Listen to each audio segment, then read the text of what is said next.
Bien, entonces hasta ahora vimos que la unidad máxima de estudio de la sintaxis es la oración y la palabra es la unidad mínima. Y que entre esa unidad máxima y esa unidad mínima hay unidades intermedias que son grupos de palabras que funcionan como una unidad, los constituyentes. Lo que tenemos que ver ahora es cómo es que se juntan cómo es que se unen estas palabras para conformar los constituyentes. Si lo que hacen las palabras es juntarse para formar estas estructuras sintácticas, debemos primero suponer que hay una operación, que vamos a llamar la fusión, cuya función es construir estructuras más grandes a partir de otras más pequeñas. Y en segundo lugar, motivar esa fusión. ¿Por qué se juntan las palabras? ¿Por qué se unen? Antes unas palabras acerca de cómo notamos en sintaxis que existen los constituyentes. Una manera de hacerlo es encerrar los constituyentes entre corchetes. La oración completa es un constituyente, así que podríamos encerrarla entre corchetes. Y a su vez, dentro de esa oración, podemos encontrar constituyentes más pequeños. Por ejemplo, esa botella de agua, cuyo núcleo es esa, un determinante, por lo tanto conforma un sintagma de determinante. Recordemos que el núcleo da nombre al constituyente completo. Al mismo tiempo, dentro de esa botella de agua encontramos botella de agua, un sintagma nominal porque botella es el núcleo.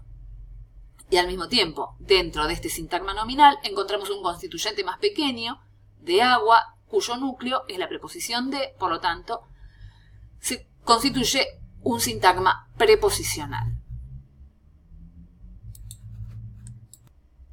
Un modo más fácil para el ojo y para el cerebro de representar la estructura de constituyentes es representarla en forma de diagrama arbóreo. Este es un diagrama arbóreo. Las secciones del árbol conectadas por las ramas se denominan nodos. Los nodos más bajos, es decir, las representaciones de los elementos léxicos, aquí lo que vemos es esa y podría como elementos léxicos terminales, se denominan nodos terminales. Y el nodo superior se denomina nodo raíz. La raíz no tiene el nodo raíz, perdón, no tiene ninguna rama encima en la oración y solo hay uno por oración. El término raíz puede resultar un tanto confuso porque está arriba de todo, pero si damos vuelta, ¿sí?, el dibujo toma la forma de un árbol.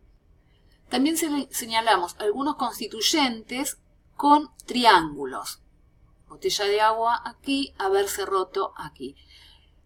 ¿Cuándo utilizamos los triángulos? Cuando no nos interesa la estructura interna de ese sintagma. Simplemente representamos que en general, ¿sí?, toda esa secuencia constituye un sintagma, pero la estructura interna de esa secuencia no nos interesa, entonces la resumimos con un triángulo. Vamos a tratar de utilizar lo menos posible los triángulos en nuestros análisis.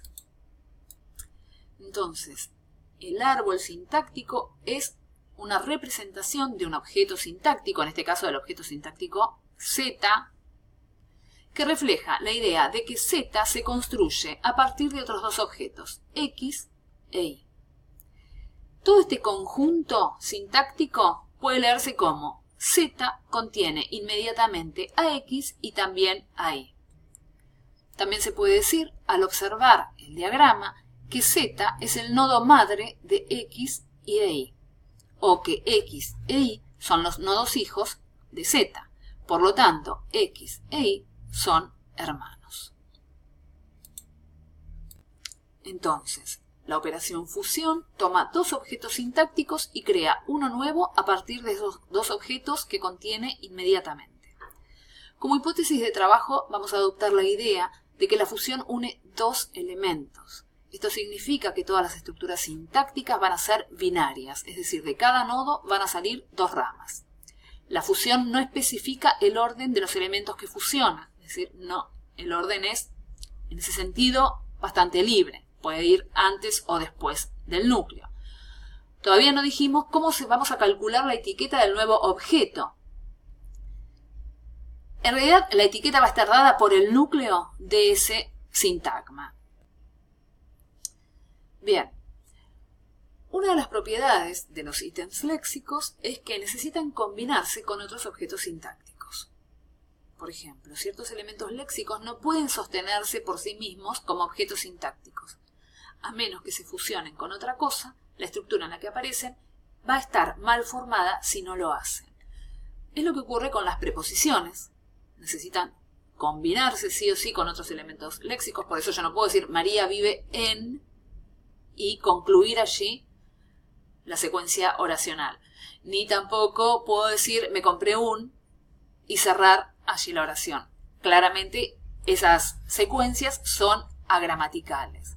Acá lo que estamos viendo es una preposición, una categoría que algunos consideran funcional, otros léxica, pero que está ahí a mitad de camino. Toda preposición sí o sí necesita completar su estructura, completar su significado con un sintagma determinante o un sintagma nominal. ¿Sí? Puedo decir María vive en una casa muy linda o María vive en Madrid. Lo mismo ocurre con los determinantes, categoría claramente funcional. Cada vez que aparece un determinante, tiene que aparecer como complemento de ese determinante un sintagma nominal. Por eso puedo decir me compré un alfajor, me compré un auto. Nuestra pregunta es, ¿ocurre lo mismo con las categorías léxicas? Bien, los invito a ver la siguiente presentación sobre roles temáticos y argumentos.